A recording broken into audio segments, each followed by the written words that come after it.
రాష్ట్ర ప్రభుత్వం రైతు రుణమాఫీని అమలు చేయడంపై కాంగ్రెస్ పార్టీ ఎస్టీ సెల్ నాయకులు ఎల్బీ నగర్లోని రాజీవ్ గాంధీ విగ్రహం వద్ద సంబరాలు చేశారు. ఈ మేరకు సీఎం రేవంత్ రెడ్డి చిత్రపటానికి పాలాభిషేకం చేసి స్వీట్లు పంచారు. రాష్ట్ర ప్రభుత్వం రైతుల పక్షపాతి అని కాంగ్రెస్ పార్టీ ఎస్టీ సెల్ రాష్ట్ర కార్యదర్శి చందు నాయక్ అన్నారు. రైతులకు ఇదే పండుగ రోజు అని తెలిపారు. రైతు రుణమాఫీ చేస్తే రాజీనామా చేస్తానన్న హరీష్ రావు రాజీనామా చేయాలని డిమాండ్ చేశారు. ఇక సీఎం రేవంత్ రెడ్డి ఎన్నికల ముందు ఇచ్చిన హామీలు ఒక్కొక్కటిగా అమలు చేస్తూ వస్తున్నారని, ముందు కూడా ప్రజాపాలన ప్రజా శ్రేయస్సు కోసం కొనసాగుతుందని తెలిపారు.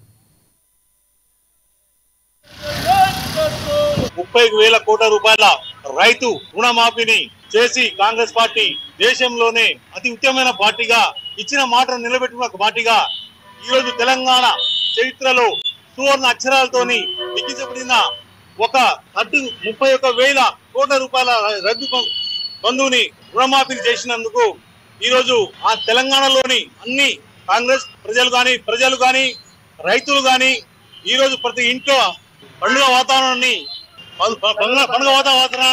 కలిగి ఉన్నది.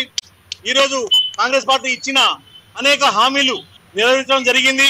గవర్నమెంట్ ఏర్పడ్డ కేవలం 10 రోజుల్లోనే 31,000 రుణమాఫీలు చేసి జాబ్ క్యాలెండర్లు ఇచ్చిన పార్టీగా తెలంగాణ రాష్ట్రంలోనే మొదటి పార్టీగా నిలబడుతుంది.